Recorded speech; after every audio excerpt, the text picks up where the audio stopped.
আপনারা দয়া করে না ট্যাঙ্কগুলো অফ করে দেবেন। আর আমি মিডিয়া ভাইদের অনুরোধ করেছি মিডিয়া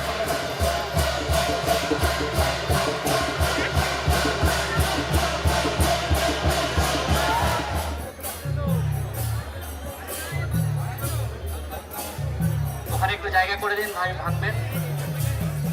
গোপাল ডিসিজেন সাহেবের ওটা আমাদের সাহায্য সহযোগিতা করবেন সবাই, যাতে উনি যেতে পারেন, একটু রাস্তা করে দেবেন।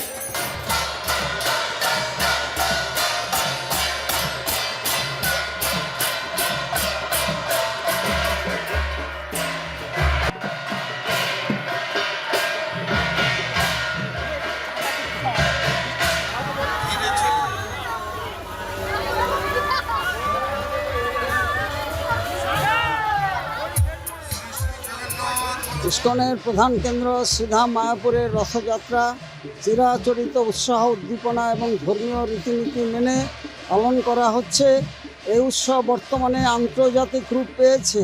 এই প্রশান্ত পল্লী ভগবানের আশীর্বাদে এখন আন্তর্জাতিক রূপ পেয়েছে। দেশ বিদেশের হাজার হাজার ভক্তবৃন্দ জাতি ধর্ম বর্ণ নির্বিশেষে সকলেই অংশগ্রহণ করেছেন এই রথযাত্রাতে।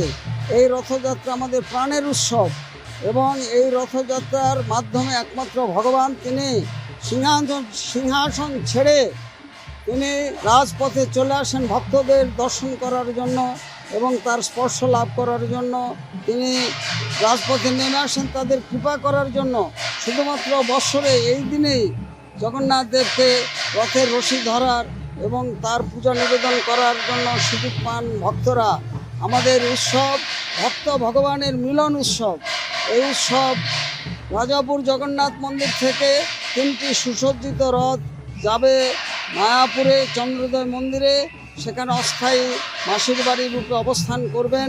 সেখানে 56 ভোগ এবং জগন্নাথ অষ্টকম স্তোত্র পাঠ, বিভিন্ন কার্যক্রম, ড্যান্স ড্রামা, সাংস্কৃতিক অনুষ্ঠান চলবে প্রসাদ বিতরণ এবং সকলে সেখানে পূজা দেওয়ার সুযোগ পাবেন।